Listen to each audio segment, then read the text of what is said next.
vou falar outra vez boa tarde, porque está uma tarde linda lá fora, ainda não está chovendo. E aqui na bancada, né, Dr. Eli Alves da Silva, Marlene Monteiro, Marlene psicóloga de longa data e longa experiência e enorme qualidade e conhecimento, né? Dr. Eli milita, é advogado, né? E milita em todas as áreas, um pouco mais para a área trabalhista e também na representação de classe, né? Onde ele já foi líder de classe e vai voltar a ser, se as alunas permitirem, né? Exatamente, é. No futuro próximo. Eu mesmo coloproctologista do Hospital das Clínicas e compondo com a nosso grupo de 3, um dos que tem mentes inquietas e que quer fabricar mais mentes inquietas, né? Com os nossos apoiadores, nossos espectadores, nossos amigos. E lembrando os amigos, precisa acionar os botões aí de divulgação do sistema e também divulgar individualmente com cada um dos seus amigos, porque o assunto vai ser muito, muito interessante e nem sempre vão confessar que foi interessante. Não é, doutor Ademir Carvalho Leite Júnior? Você é Júnior? Sou Júnior. Eu também. É. A gente carrega o fardo do pai, né? Uhum. A gente carrega o fardo do pai, né? Né? Os psicanalistas podem ajudar a interpretar, né? Por que o pai pôs o nome igual, só pôs o Júnior na frente. Minha mãe que quis isso. Sua mãe que quis? E graças a Deus, meu pai queria que eu me chamasse Devaney. Meu avô queria que meu pai se chamasse Devaney. Aí eu seria Devaney Júnior. Ademir não é bonito, mas pelo menos é um pouquinho melhor bonito que Devaney. Mas eu vou confessar aqui, acho que a Marlene já vai contar essa história. A minha mãe tinha um ídolo na música, né? Minha mãe, né? Que era o Araquém. E queria me dar o nome de Araquém. Meu pai foi contra, falando, entre Araquém e o meu nome, vai o meu nome. Eu acho que ia ser estranho eu com o cara de Araquém, né? Mas a gente não sabe o que teria acontecido se tivesse acontecido. Mas o Dr. Ademir Leite Júnior, ele tem como um resultado das suas investigações, elucubrações e até da área formal da pós-graduação, ele produziu um livro aqui. Né? Esse daí é outro, é segundo ou terceiro? Esse é o oitavo. Esse é o oitavo. Por fora. Mas é do interesse enorme que teve o assunto. Né? Ele como dermatologista de formação, agora tricólogo como subespecialidade, né? Uhum. Tem várias certificações nacionais e internacionais e várias apresentações, várias manifestações no exterior aqui, que não vale a pena ficar listando porque eu acho que ele fala por si só. Nós vamos ver quem é o Dr. Ademir, por favor. Opa! Bom, eu sou médico de formação, estou completando esse ano 27 anos de formado. Eu sempre gostei, minha carreira foi muito interessante porque eu dirigi toda a minha carreira para a ortopedia durante a formação médica, até que em um determinado momento aconteceu de eu meio que cansar da ortopedia e eu procurei a imuno ou a dermatologia como especialidade. Encontrei primeiro uma aprovação na dermatologia, deixei imuno de lado e aí, no final das contas, comecei minha carreira na dermato. Mas eu tinha uma médica que me induziu, uma médica que cuidava na época do meu cabelo, que me induziu a fazer dermatologia. Ela falou, não, faz dermato, que bom que você passou na dermato primeiro, fica na dermato, não vai para... A dermato tem muita imunologia, né? Então eu poderia transitar nisso. E eu sempre fui muito curioso. Aí eu acabei fazendo um caminho na minha carreira, que foi um caminho que foi vinculado com a parte hormonal. E meu pai era médico, era endocrinologista. Meu irmão, logo que se formou também, fez endocrinologia. E num dos períodos que eles estiveram em um congresso de obesidade, em Foz do Iguaçu, eu acabei indo junto e fiquei lá para passear, né? Mas entrei na feira do congresso, entrei na livraria que tinha na feira lá, no stand de livros, comprei um livro sobre síndrome dos ovários policísticos, e aquele livro ele abriu as portas para uma curiosidade. Eu pensei, eu quero fazer esse troço, quero estudar esse troço aqui. Essa doença aqui é uma doença que eu pego muito na minha prática, eu quero estudar. E foi quando eu estudei síndrome dos ovários policísticos naquele livro que eu abri a mente, cara, eu vou fazer um fellow fora. Fui fazer um fellow na Universidade da Virgínia, com complementação depois na Universidade do Colorado. E aí conheci um monte de gente, fui parar num congresso em Vancouver, onde eu conheci o presidente da Associação Internacional de Tricologistas, que tem sede na Austrália. Tricologia é a ciência que lida e que estuda o cabelo. Aí eu fui tirar meu certificado de tricologista lá na Austrália, em Sydney. Rodei metade do mundo para isso. E voltei. Quando eu voltei, eu me deparei com a possibilidade que me foi aberta por dois grandes médicos. Em primeiro lugar, o Dr. Bruno Zilberstein e depois o Dr. Arthur Garrido, de ajudar a entender os processos que aconteciam com o cabelo em pacientes antes e depois da cirurgia de redução de peso. Na época se fazia muito FOB capela e balão gástrico. Então meu universo era aquele. Era entender como é que era a pele, o cabelo e as unhas desses pacientes e acompanhar o pós. E aí muitas coisas bacanas surgiram desse período que eu fiquei lá, mas talvez a coisa mais interessante que surgiu era o seguinte. E aí eu vou contar uma história que é do jeito que eu conto para todo mundo. De onde veio o seu interesse pela psicologia como médico? Sabe? Primeiro porque a dermatologia ela tem muito vínculo com a área psicoemocional. Mas quem me cedia a sala para eu avaliar os pacientes da cirurgia bariátrica eram as psicólogas da equipe, da Marlene. E aí a sala de encontro delas e de reunião no andar dos ambulatórios era a sala que me acolhia também nos intervalos entre os atendimentos. E aí eu fiquei imerso com um monte de mulher psicóloga. Acho que eu conheço essa história. E que no final das contas elas me levaram a ter a curiosidade de ir atrás de uma formação em psicossomática. Não muito depois disso eu acabei fazendo um lato sensu em psicossomática, depois fiz um outro lato sensu em psicologia analítica, que é a psicologia do Carl Jung. E eu falei, cara, eu não cansei desse troço ainda não. Eu acho que eu vou fazer o meu mestrado, eu sempre quis fazer um mestrado mais velho mesmo. Eu vou fazer o meu mestrado em psicologia analítica. E aí fui muito bem recebido na PUC pela doutora Denise Jimenez Ramos, que é uma super mestre, daquelas que mexe com o brilho da gente, que faz com que a gente vá para frente, né? Não é ela em nenhum momento é desmotivadora, ela faz com que você deseje caminhar para frente.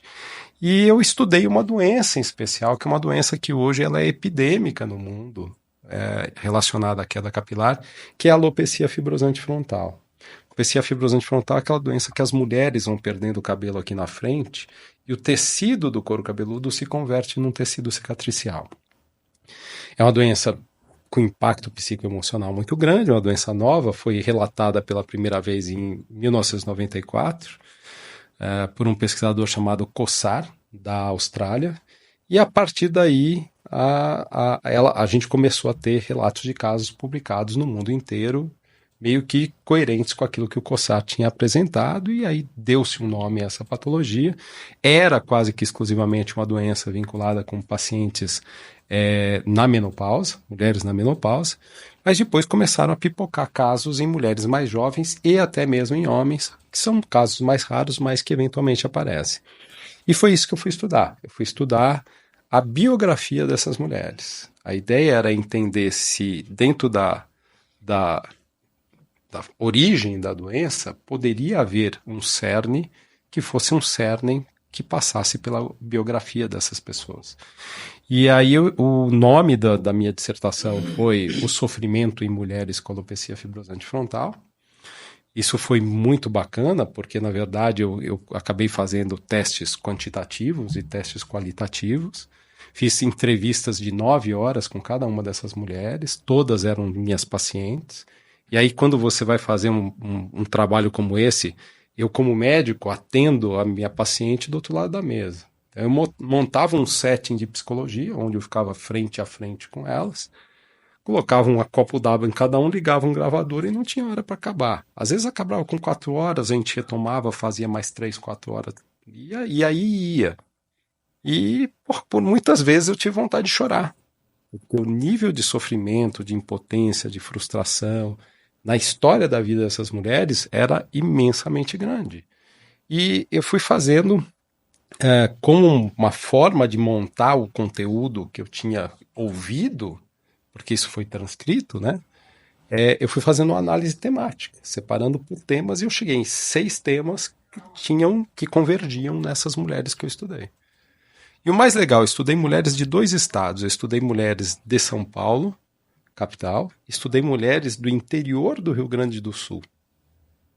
O que foi muito interessante, porque eu tive a oportunidade de morar por 6 anos entre São Paulo e o Rio Grande do Sul, e eu vi o quanto o perfil machista, que é quase que rotineiro, em especial no interior do Rio Grande do Sul, ele era prejudicial para essas mulheres, talvez muito mais do que uma mulher que vive aqui em São Paulo, numa cidade grande, onde isso não sobressai tanto. Não que não exista, mas a gente não vê tão escancarado da forma que eu via. Eu chegava a me assustar em alguns momentos. E aí, uma das perguntas que eu quis fazer para essas mulheres era: o que o cabelo significa para você? E aí, a grande maioria disse que o cabelo era identidade, é a minha identidade. Eu não consigo me olhar no espelho e me ver. Então, era uma questão de identidade. E o segundo ponto era a questão da feminilidade. Porque a gente associa hoje, do ponto de vista psicossomático, a mama, o útero e os cabelos como elementos da feminilidade na mulher, né, naturalmente. Então, isso abriu a minha mente para estudar os significados simbólicos do cabelo, que foi o que resultou nesse material que eu trouxe para vocês. O livro chama Arte, Símbolos, Emoções e Cabelos, porque eu fui convidado para fazer uma palestra no congresso da International Association of Trichologists em 2011, talvez? Não, 2017, em Washington, e me pediram um assunto para eu falar 3 horas, como se fosse um curso pós-congresso. Eu falei, caramba, não sei o que faz, não sei o que eu vou falar. Aí eu tava, seria em agosto. Aí em fevereiro eu fui fazer uma viagem para a Alemanha, estava em Frankfurt, fui no Museu Städel, em Frankfurt, e eu vi uma obra do Sansão e Dalila, de um cara chamado Alex Lieberman. E essa obra é uma das obras que aparece primeiro aí no livro, porque tem uma Dalila esquálida, fraquinha, nua, mas esquálida, fraquinha, minhãozinha, pequenininha, e um Sansão com aquela corpulência toda, só que o Sansão tá deitado, caído, e a sensação que você tem, ele não tem forças, e ela com aquela falta de força física, segurando os cabelos do Sansão, como se fosse um troféu e com aquele nariz empinado. Quer dizer, ela tirou a força e o poder dele e ela era a ostentora da força e do poder. E aquilo ali eu falei, cara, eu já sei o que eu quero fazer nessa aula de 3 horas. Eu falei, eu vou pegar a arte e vou usar manifestações artísticas de diversas épocas, inclusive da cultura moderna, para que eu possa ensinar para aquelas pessoas, para aqueles profissionais, quais são os tantos significados simbólicos que o cabelo tem. E o que, no final das contas, cada um desses significados simbólicos representa quando o paciente perde cabelo. Então não é o cabelo que cai o cabelo, mas também cai por terra muito desses significados simbólicos. Foi aí que começou realmente a queda dos homens. Não Então, é? né, começar a mostrar a força que ela tinha de Pois poder, é. né? Ou Pois- simbolicamente, né? Mas é muito legal, porque assim, eu tô querendo fazer um volume 2 porque as pacientes que leem. Esse livro é para leigo, né? Não é um livro para científico, técnico, né? Mas assim, as próprias pessoas que leem, elas falam, poxa, você esqueceu de colocar esse, você esqueceu de colocar aquele. E eu falo, caramba, tô fazendo uma lista nova, quem sabe eu faço um segundo volume dele. Eu gosto muito de arte, né? No final das contas, é uma coisa bastante interessante. Eu curto bastante arte, pintura em especial, cinema e tal. E aí eu peguei alguns dos artistas que eu gosto e alguns artistas que eu sequer conhecia. Estudei esses artistas para citar, então eu faço uma brincadeira. Eu conto um pouco da história do artista. Eu pego o Botticelli, pego 2 obras do Botticelli, pego o Klimt, pego um monte de gente. E no final, o último capítulo é um artigo que, inclusive, eu levei para um congresso em Kyoto, que foi muito interessante, onde eu levanto uma hipótese. Tá? Na psicologia, você levanta sempre hipóteses, você não consegue efetivamente afirmar de maneira categórica uma determinada coisa, uma hipótese se levanta, do porquê o cabelo. E essa, para mim, talvez seja a grande questão.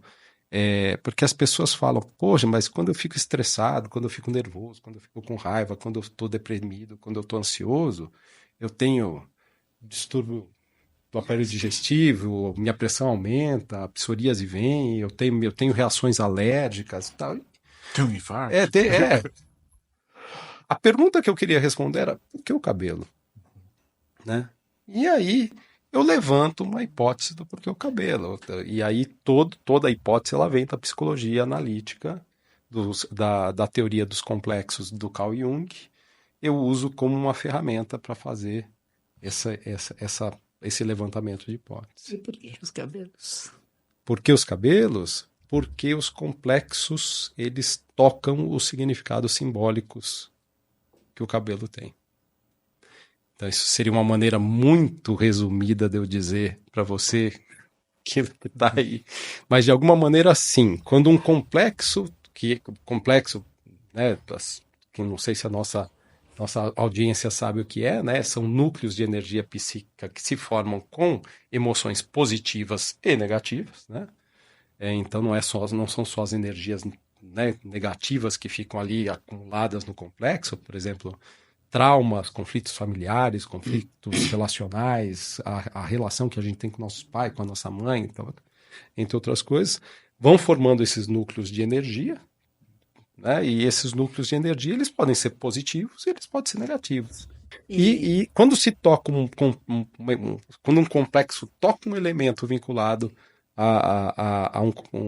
quando algo que a gente vivencia toca um complexo vinculado a uma energia negativa, esse complexo ele amplifica e ele vai ter reverberação psíquica ou física.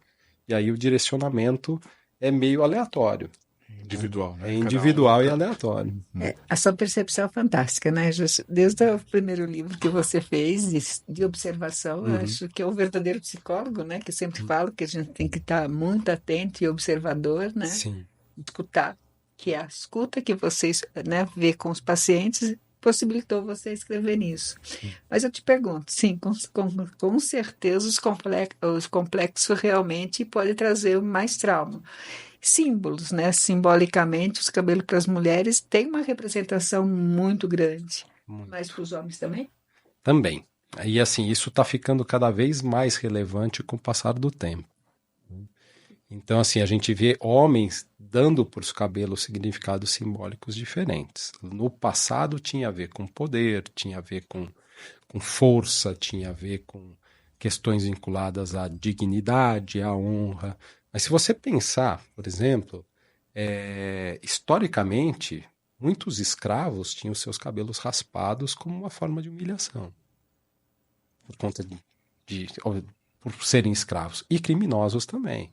Na Segunda Guerra Mundial, no final da Segunda Guerra Mundial, as mulheres que tiveram relações com os soldados aliados aos alemães, elas tiveram seus cabelos raspados e andaram em carros para serem moçada. Então tem muita coisa que a gente vê, percepção para a gente ver e associação. para a gente entender dentro dessa questão. Então, assim, o legal, o que a psicologia, né, ela me deu foi um olhar diferente para o meu paciente. Então, Sim.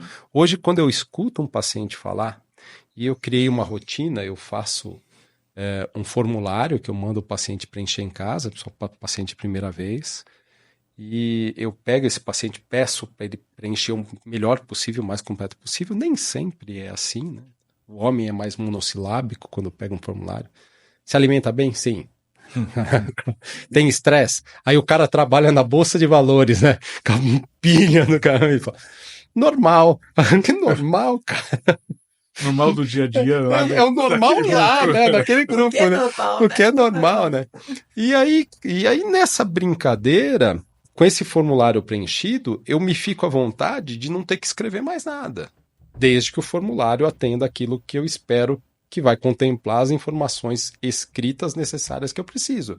Eu fico só aqui, ó, olhando para a cara dele e vendo ele falar. Psicanaliticamente. Não é escutando, é vendo ele falar.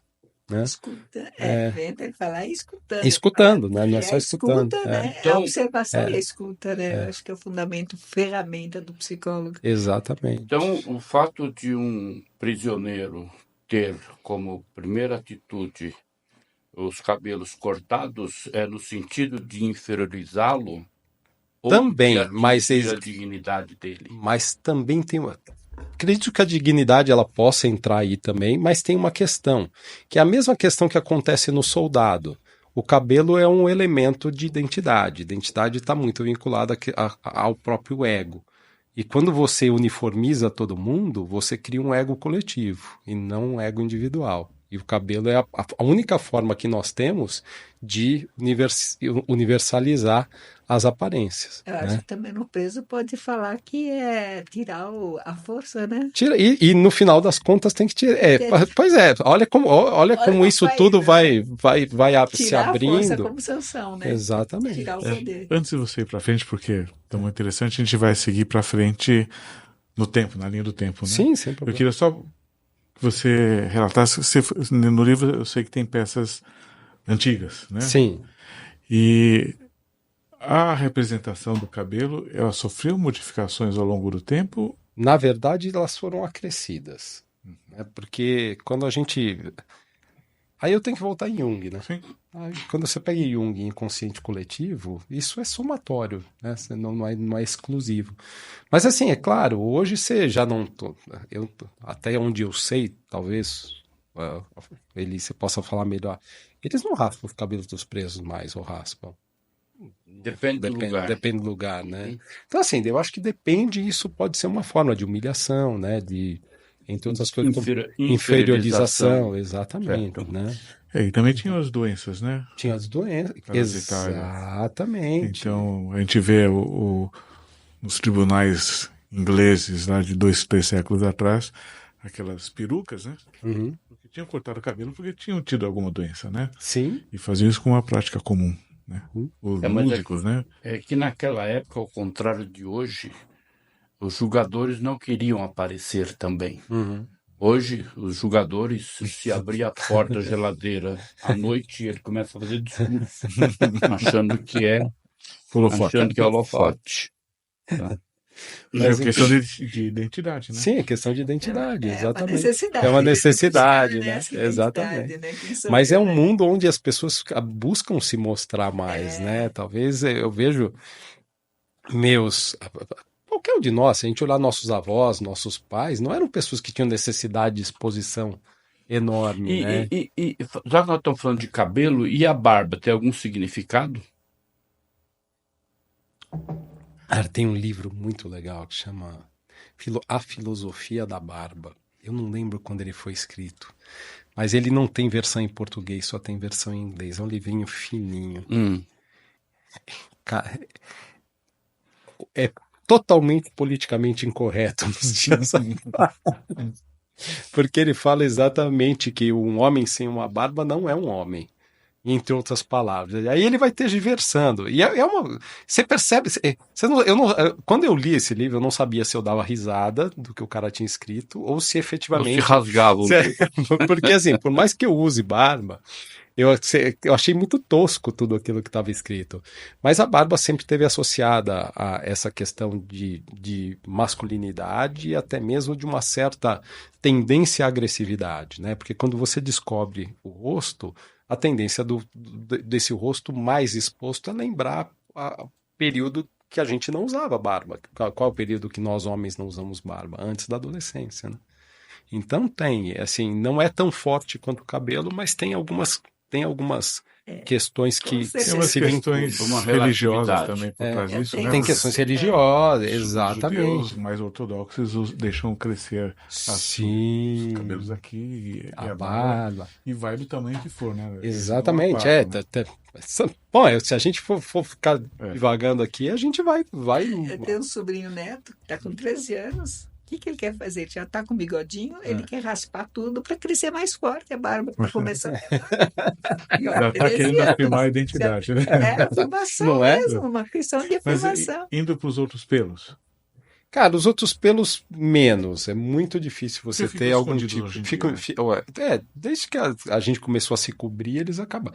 E é interessante que isso também é uma coisa que a gente escuta muito nos eventos de ciência capilar. Que os pelos estão diminuindo num contexto geral, né? A maioria das pessoas, geração após geração, vão ficando com menos pelos, porque as roupas vêm substituindo, né? No peito bastante, né? As roupas vão substituindo. Você não precisa, o pelo serve para quê? Qual a função? Se ele não está cumprindo a função que ele tem, ele progressivamente, né? Ele vai diminuindo a sua necessidade. O homem que não tem cabelo, que é careca natural, ele também perde o cabelo ou pelo em todo o corpo? Necessariamente não. Não. Você está falando que padrão? Por exemplo, eu tenho careca. O calvo masculino. Não. O cabelo se mantém. Tá. Isso tem uma questão hormonal, né, que está vinculada especificamente com o fato de que existe um efeito paradoxal da testosterona, né? A testosterona aumenta pelos na barba e no corpo, ao mesmo tempo que ela diminui no alto da cabeça. E aí, nas pessoas que têm predisposição a ter calvície, né? Tá. Então, esse efeito, ele praticamente diz para nós, ele demonstra para nós que acaba se mantendo. Na verdade, tem toda uma bioquímica que acontece no interior do folículo piloso que na calvície, o mesmo hormônio sobre esse hormônio, ele interfere em algo que a gente chama de expressão gênica de algumas moléculas. No couro cabeludo, isso gera atrofia. No corpo, isso gera uma hipertrofia desses E o branqueamento do cabelo precoce ou mais tardio, tem alguma... Poxa, isso é uma temática bem legal. Inclusive, eu estava estudando isso na semana passada. A gente tem duas razões para isso, né? Quer dizer, hoje a gente sabe que o papel do estresse oxidativo na raiz do cabelo, né, dos radicais livres no couro cabeludo, eles são muito importantes para diminuir, primeiro, a atividade de produção do pigmento. E não só diminuir a atividade de produção de pigmento, mas também para diminuir o estoque de células tronco que nós temos no folículo piloso que produzem pigmento. Então você tem dois motivadores. E quando a gente fala de radicais livres no couro cabeludo, porque eu estou falando de couro cabeludo, mas um organismo inflamado com alta produção de radicais livres reverbera no couro cabeludo também. Interessante. Então a gente tem isso como um fator endógeno importante, né? O estresse metabólico. Interessante, né? Eu acho que assim, você estava falando no começo aí sobre a questão das mulheres, essa parte toda. Trabalhando com obesidade, eu vejo muito disso, mas Sim. também tem pessoas que você olha que nunca foi obesa e também tem, né? Isso tem jeito? Marlene, Gasta assim, de novo? daquilo que eu lembro da do tempo que eu passei lá e das pacientes que até hoje eu atendo que fazem bariátrica, as mulheres que têm um sobrepeso, em especial aquelas que vão evoluindo para um padrão clássico de síndrome metabólica, elas têm uma tendência maior a ter um afinamento dos cabelos, uma redução dos cabelos significativa de padrão androgenético, que é esse padrão da calvície masculina, né? Porém, essa doença que eu falei para vocês que eu estudei no meu mestrado, ela é uma doença que os andrógenos, esses hormônios masculinos, também atuam nela.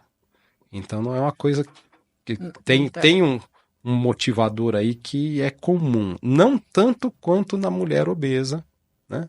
Mas Quer dizer que está relacionado à obesidade. Está relacionado à obesidade. Mas mesmo aquelas pessoas que não tiveram obesidade e têm esse tipo de dificuldade do cabelo. Mesma coisa. É predisposição familiar, muitas vezes. Então é uma coisa muito interessante, até porque a gente está falando de síndrome metabólica, mas existem muitas publicações que falam que a calvície masculina e feminina, ela é um marcador de risco de síndrome metabólica. Então, se isso começa antes do problema... Agora, por curiosidade também, me anima a fazer essas perguntas pelo seu nível de conhecimento. O paciente oncológico, sobretudo a mulher, Sim. que hoje em dia tem sido muito utilizado a chamada touca inglesa, Certo. que chega a 4 graus abaixo de zero. Certo. E isso leva a um caimento do cabelo menor ou não caimento. Legalmente perguntando, qual é a correlação existente entre essa baixa temperatura e a queda do cabelo? Tem alguma ou a relação? não queda do cabelo. Ou não queda do cabelo, isso. Sim, tem uma relação muito interessante. Por quê? O couro cabeludo tem uma trama vascular muito significativa. E os quimioterápicos, em especial aqueles para câncer de mama, não sei se todos, mas uma boa parte deles, eles diminuem a atividade mitótica de células que proliferam com muita rapidez. O tumor ele tem essa peculiaridade, as células proliferam com muita rapidez. E o que acontece? Ele não é tão específico exclusivamente para o tumor, ou esses quimioterápicos não são tão específicos. Eles vão se ligar às células que têm alta atividade proliferativa. E as células da matriz do cabelo têm alta atividade proliferativa. Então, quando um quimioterápico chega ao folículo piloso, ele inibe a proliferação das células da matriz do cabelo, o que significa que esse cabelo deixa de ser formado. Então, ele se desprende do couro cabeludo num período de até 15, 20 dias após a sessão de quimioterapia. Mas ele chega através do quê? Da circulação. Quando eu uso um agente de resfriamento, eu provoco uma vasoconstrição muito significativa. E essa vasoconstrição utilizada durante o período em que o paciente está fazendo a quimioterapia, que é o tempo que ele precisa para que o remédio se ligue quase que especificamente ali onde ele precisa se ligar, garante que essa paciente não vai ter tanto contato com o quimioterápico, né? Porque não significa que não vai ter algum, mas não com o mesmo volume de quimioterápico que teria se ela não fizesse esse resfriamento. Eu estou participando de um projeto hoje, de um farmacêutico que ele estudou medicina nuclear na Grécia, tá? Um cara bem assim criativo, e ele descobriu um mecanismo de causar hipóxia na pele, que é a ausência de oxigênio na pele temporária, para diminuir o risco de uma coisa chamada radiodermite, que é uma queimadura de pele decorrente do uso da radioterapia para tumor. E eu tenho um grande parceiro meu, porque a gente tem um ultrassom na clínica. Nós estamos desenvolvendo os parâmetros de ultrassonografia para fazer exame de diagnóstico e acompanhamento de pacientes capilares com ultrassom.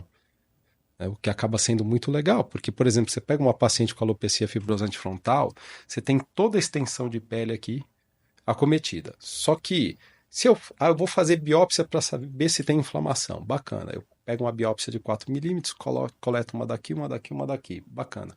Eu peguei toda a extensão? Não, eu peguei 3 amostras pequenas. Com ultrassom eu consigo mapear essa inflamação de cabo a rabo, certo? Esse cara que trabalha comigo no ultrassom, eu virei para ele e falei assim, escuta, tem um pesquisador francês, do grupo L'Oréal, inclusive, que ele desenvolveu uma molécula que causava hipóxia, ou seja, fazia sumir o oxigênio do couro cabeludo, e esse sumiu o oxigênio do couro cabeludo seria interessante para fazer o cabelo crescer. E ele patenteou essa molécula e a L'Oréal lançou produtos com essa molécula na Europa e alguns deles chegaram até no Brasil também nas marcas da L'Oréal. Eu falei, cara, esse produto é um produto hipoxemiante. Se eu aplicar ele no cabelo, será que ele causaria o mesmo efeito de hipóxia? Aí nós resolvemos testar o produto com ultrassom. Aplicamos o produto, colocamos lá. Ele não só causa a hipóxia, como ele causa uma vasoconstrição assustadora. E a gente consegue regular o tempo de liberação dele, programar o tempo de liberação dele. Então, se eu quiser liberar ele em 4 horas, vamos supor que a quimioterapia dure 4 horas. Se eu conseguir deixar o produto que eu aplico na pele liberando por 4 horas, eu consigo. Só que eu não tenho a dor do resfriamento da cabeça. E a gente está avaliando isso. Se a gente consegue fazer esse tipo de abordagem, ele está fazendo esse estudo na Universidade de Sorocaba, em parceria com o hospital que trabalha câncer lá. E além de impedir a radiodermite, o mesmo produto agora pode ser que venha trazer benefícios para mulheres que fazem tratamento de quimioterapia para câncer. Então, olha que legal, então, né? essa é uma informação em primeira mão. Essa é uma informação em primeira mão. E nós estamos estudando isso assim de monte. Chega a ser desafiador. Porque realmente, quem utiliza essa touca chamada inglesa aí, realmente, os 15 primeiros minutos é aterrorizante do ponto de vista de dor. Né, pelo congelamento ali de todo o tecido, né? Sim. Então, por isso que eu fiz essa pergunta, mais uma vez advogando em causa própria. Não, né? mas tá certo, é uma coisa Então, curiosa. se usar esse produto da L'Oréal o tempo todo, porque as pessoas vão perguntar, principalmente... Já ajudaria, cara. Então, esse produto ele está numa das linhas da L'Oréal, né? A L'Oréal tem várias linhas, né? Todo mundo vai comprar a L'Oréal é dona de diversas marcas, mas essa molécula ela promete acordar folículos que estão dormentes. E a gente tem um estoque de folículos que estão dormentes. Olha, porque tem muita mulher usando. Isso aí. Deve ter muita mulher usando mesmo, porque tem muita mulher que usa L'Oréal de salão e é um dos produtos para queda de cabelo em mulher. E eles são vendidos em especial no salão. Para crescimento de cabelo. Para aquecimento de cabelo. Então o meu tem jeito. Tem. Eu falei para você. Depois você pega o contato, né? Exatamente. Eu tenho o contato dele aqui.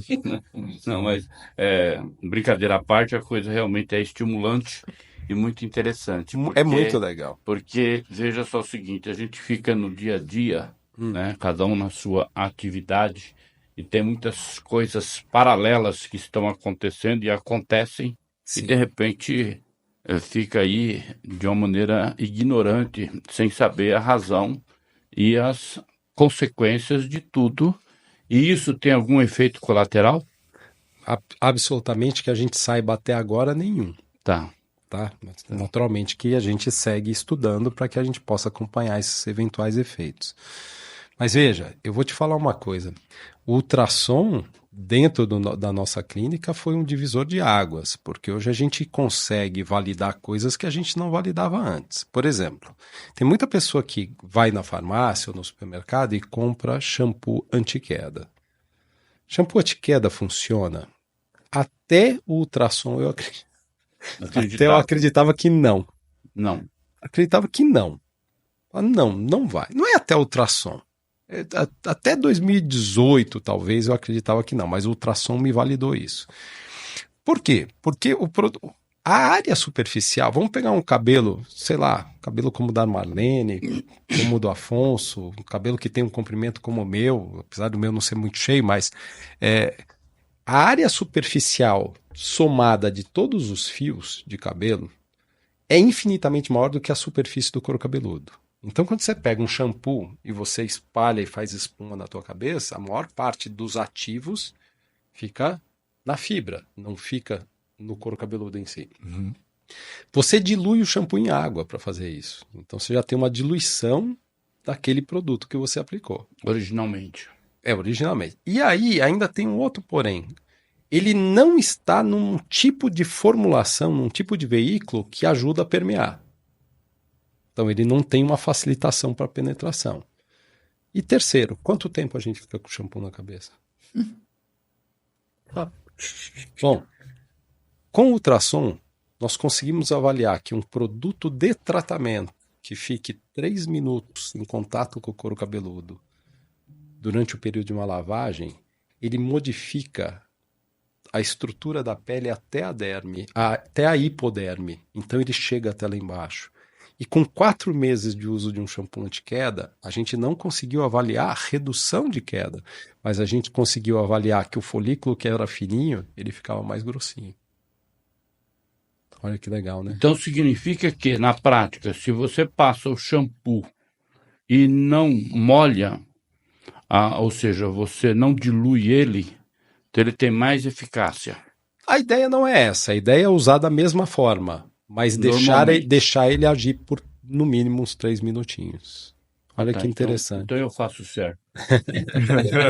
Primeiro eu pensei que se fosse fazer assim amanhã. Não, primeiro eu passo o shampoo e depois, sem tirar o shampoo, eu tomo banho. Depois, no final, que eu vou tirar o shampoo. A melhor forma de fazer é essa mesmo. É você deixar o shampoo atuando. Entendi. E para fibra também, mulheres que têm a tendência cabelo poroso, cabelo desidratado, faz descoloração ou coloração, chapinha, prancha, escova progressiva, ou um condicionador, um produto restaurador do cabelo não pode ficar 1 minuto, 2 minutos, tem que ficar no mínimo 3, 4, senão não tem função nenhuma. Isso é legal, informações boas. Sim, né?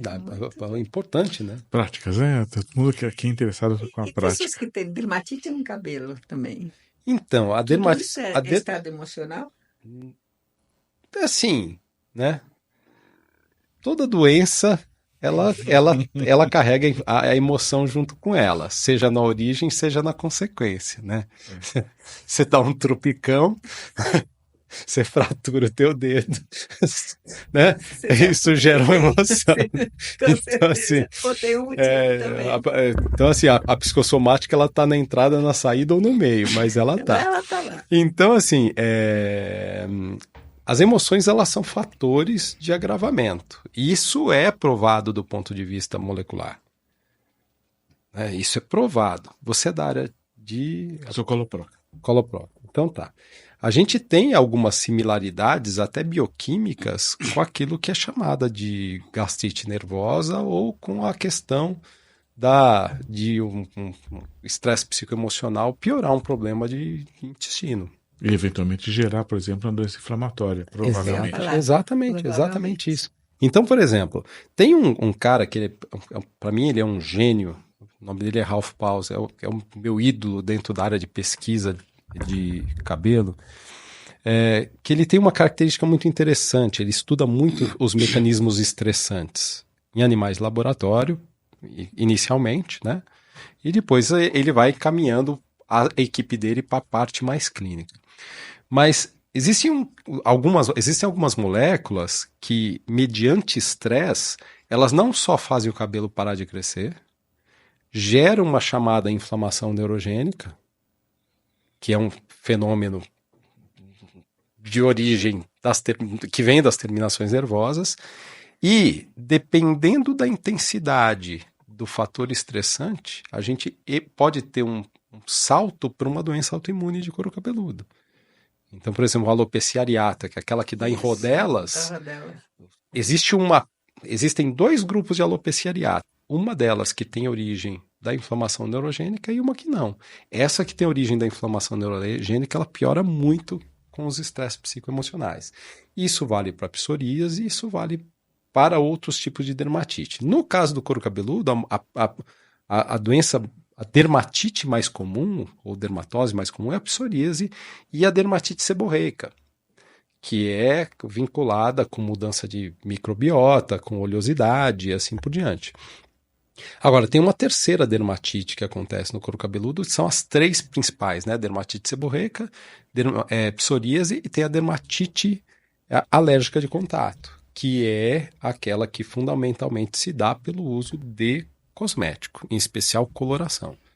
Coloração é o maior agente causador de dermatite de contato. Agora, vamos supor que a paciente use um alisamento. O alisamento ele não causa dermatite alérgica de contato, ele causa dermatite irritativa de contato. Assim, o agente alisante ele é cáustico para a pele. Então não tem um mecanismo imunológico da alergia envolvido no processo. Então, alguma coisa de emocional sempre tem, no começo ou no fim. É interessante. E você, assim, nas suas elucubrações, agora voando um pouquinho mais longe, né? Pensando nos aspectos sociais ou de alguns povos diferentes, e a questão do ornamento na cabeça? Ornamento em que sentido?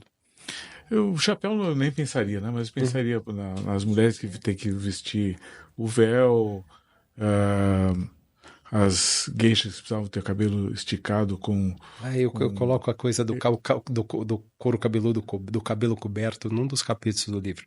Então, isso é uma coisa muito interessante, né, socialmente, né? Porque o cabelo como símbolo de feminilidade, de sensualidade, ele precisava ser coberto, né?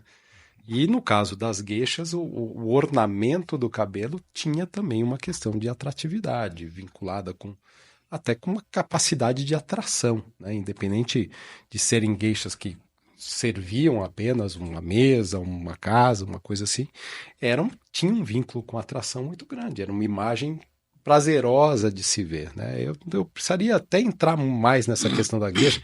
Eu tenho uma menina que a minha filha é mestiça japonesa, né? E ela como eu, né? como você, é por isso que eu tô falando. E ela vai fazer intercâmbio no Japão agora, de agosto desse ano até agosto do ano que vem. Então eu vou me invernar um pouco mais nessa parte da cultura japonesa agora por conta dela, para que a gente possa trocar mais figurinhas em cima disso. Mas assim, você vê, tem aquele filme com Mel Gibson, Coração Valente, né? Que eles vão para a guerra, eles usam todos os cabelos para cima. Eu não sei se é o Coração Valente ou um outro que é uma guerra na Escócia, na Irlanda, sei lá onde é. Eu tenho um deles que é. Coração Valente eu acho que é americano, daquela guerra do norte contra o sul nos Estados Unidos, esqueci o nome daquela guerra.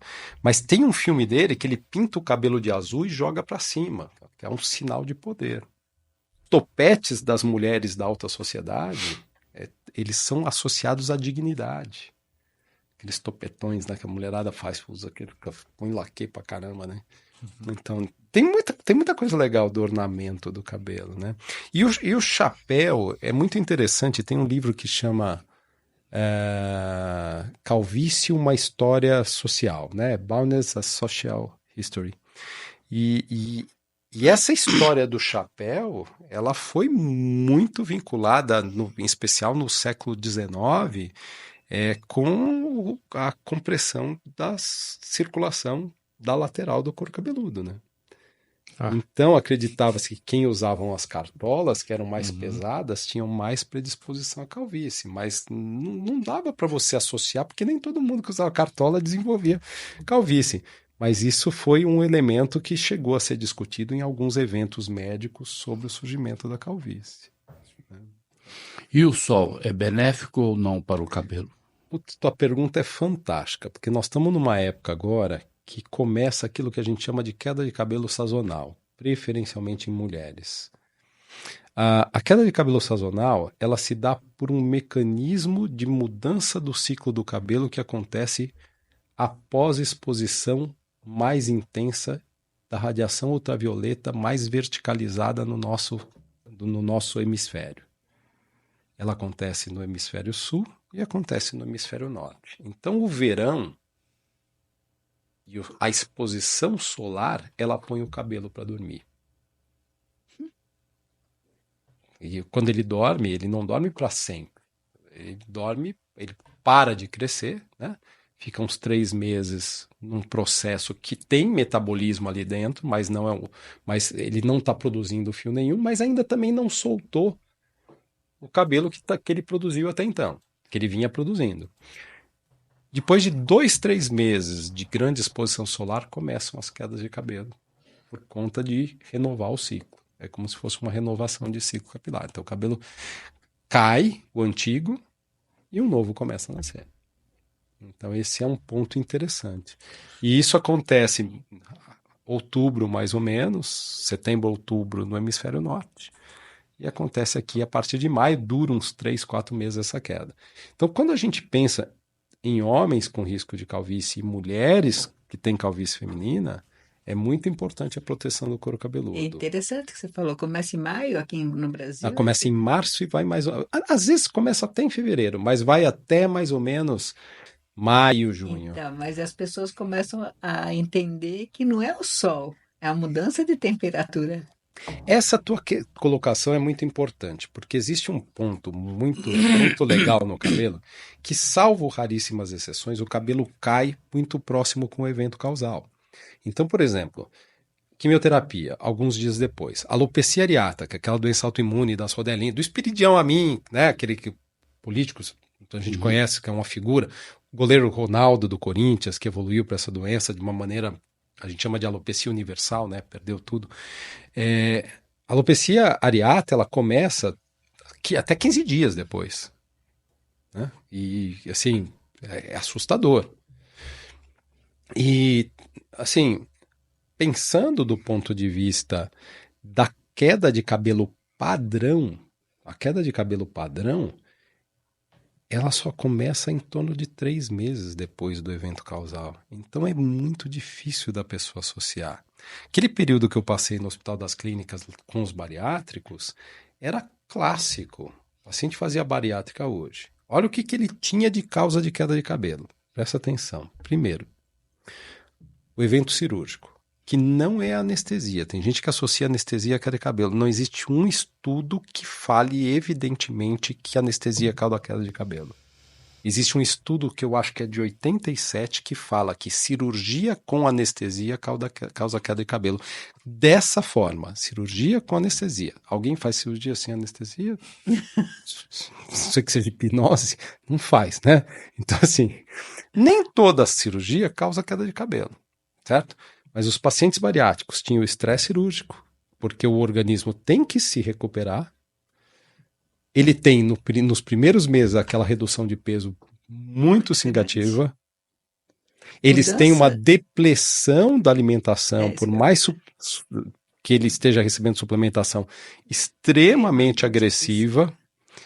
Então, eles têm 3 fatores estressantes logo de cara para derrubar cabelo. E o pico de queda de cabelo eu tinha depois de 3 a 4 meses, com ápice no 5º mês e redução no 8º. Só que esse cara ele vira um desnutrido crônico depois.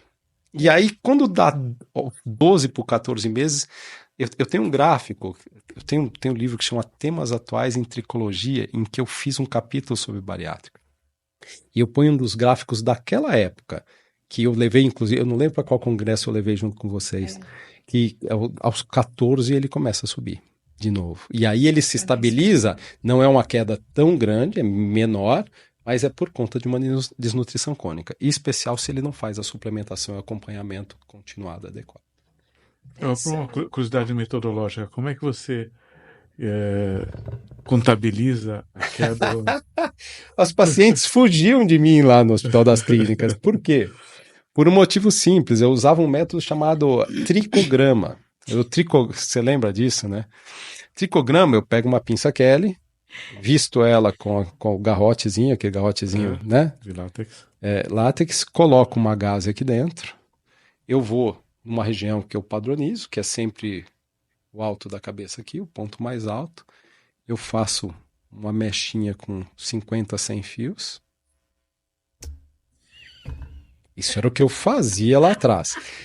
Hoje eu não faço assim. E aí eu tinha uma pessoa que me ajudava, porque assim, você coloca. Te ajudava a conter Isso não tinha, não. Ninguém me ajudava a conter. Mas eu tinha uma pessoa que pegava essas amostras que eu levava, porque eu arrumava essas amostras direitinho, e colocava, pegava uma lâmina de microscopia e colocava com uma fita durex dupla face. Então colava na lâmina e depois ia colando o cabelinho um do lado do outro. E aí, com o microscópio, eu vinha correndo e contando os cabelos. Contando o quê? O número de cabelo? Não. Cada cabelo, se ele tiver na fase de crescimento, na fase de transição ou na fase de queda, que são as 3 principais fases, ele tem a bainha de implantação com formato diferente. O normal é você ter mais de 80% na fase de crescimento, menos de 20% nas 2 outras fases. Eu contemplava só 2, porque uma vez que o cabelo parava de crescer e entrava aqui, ele já era um desse daqui de imediato, porque o ciclo girava nesse sentido. Então, esse percentual menor aqui, eu contava como cabelo de queda. E esse percentual maior, eu contava como cabelo em crescimento.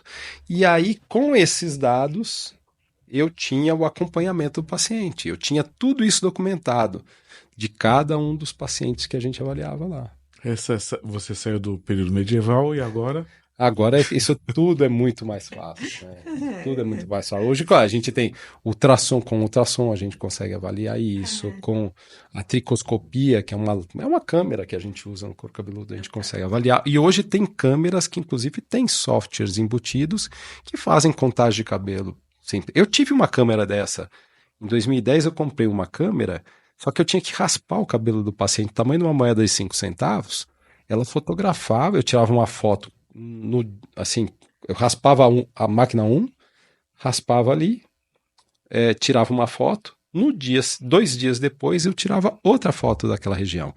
Ela me contava os cabelos dos 2, mas no segundo dia ela tinha um dado que era muito interessante, porque ela já conseguia medir quantos cabelos cresciam.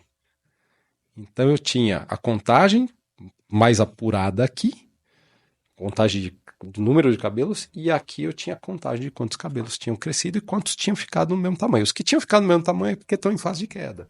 Em algum momento eles vão cair. Então tem. Agora, o método validado na época que eu estava lá era tricograma, então eu tinha que fazer daquele jeito. Fantástico. Só mais uma curiosidade. Sim. Você falou desse sazonal, é porque o pessoal vai à praia ou porque a gente tem exposição de fator de ultravioleta mais alto ambiental e se a gente ficar dentro do escritório a gente está protegido? É a exposição ao sol mesmo, mas não é a exposição de você ir aqui até o restaurante aqui do lado, né, na hora do almoço. É uma exposição mais volumosa.